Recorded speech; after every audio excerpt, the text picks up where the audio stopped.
بسم الله الرحمن الرحيم. بسم الله والصلاة والسلام على الحبيب المصطفى عليه أفضل الصلاة والسلام. تعالوا نعمل النهاردة كنافة بشكل جديد كده سريع، يعني شكل مختلف شوية عن الصواني اللي احنا متعودين عليها والكلام ده. معايا هنا نص كيلو من الكنافة، نزلت عليه كوباية كبيرة من السمنة، ممكن سمنة على زبدة، وممكن سمنة بس، ممكن شوية زيت، يعني معلقة زيت عليهم كده صغيرة، بس ملوش لازمة بصراحة، هي بتطلع مقرمشة وزي الفل لوحدها. هشرب طبعا انا الكنافة كانت عندي متفرزة في الفريزر، بطلعها افركها بايدي بسرعه كده متفرزه، بتتفرك كويس قوي، وبعدين بسيبها اركنها على جنب بتاع ساعه ولا حاجه تطرى خالص، عشان ما تبقاش لو عملتها وهي كده وهي متفرزه كده هتبقى متفرفته معايا قوي بعد ما تستوي. لازم تسيبيها تطرى خالص على جنب وبعدين تشتغلي فيها.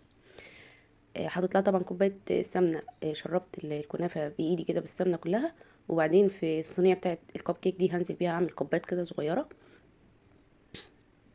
هحطها بقى وهقعد يعني هتك عليها جامد قوي بايدي واسويها خالص، وبعدين انزل عليها بشويه سمنه صغيره. كوبايه السمنه على نص كيلو يعني يا جماعه شويه خالص طبعا، اقل حاجه كوبايه ونص، تدخلي في كوبايتين عشان تاخدي كنافه مقرمشه مستويه. هي الكنافه يعني سمنه.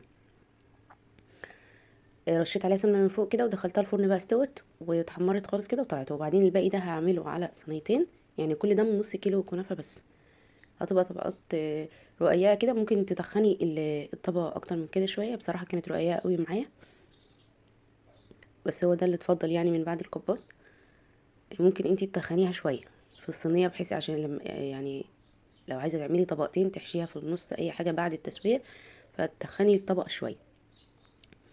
انا هنا زقيت الشربات.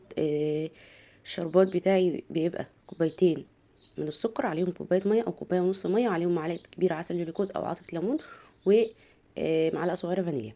تمام. ضربت عملت كريم شانتيه. الحشو ده بقى ليكي انتي، من اختيارك. ودي جناش شوكولاته تقيل، او نوتيلا، او ممكن تحشي كاستر، او كريم شانتيه، اللي يجي على بالك اي حاجه. ممكن فواكه، ممكن مكسرات، بس اللي يجي على بالك احشي بيه.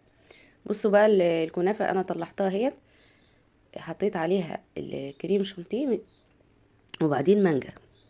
دي مانجا متفرزه عندي في الفريزر، قطعتها كده وحطيتها على الكنافه. انا ما بحطش على الكنافه اي سكر، انا بحبها كده. بحب اعمل الكنافه قوي في البيت، لانها ما بتبقاش انا بتحكم في السكر بتاعها. من بره اللي بتيجي من بره دي بتبقى مسكره قوي، كل سنه اللي بتيجي من بره بتبقى مسكره جامد يا جماعه. فانا مش بحبها الصراحه، انا بحب اعمل الكنافه في البيت باي الطرق اللي انا عايزاها. ال- الطبقتين دول انا سقيتهم شربات الاول، وبعدين نزلت بالكريمه، وبعدين بالمانجا، وبعدين نزلت بالطبقه التانية زي ما انتوا شفتوا كده.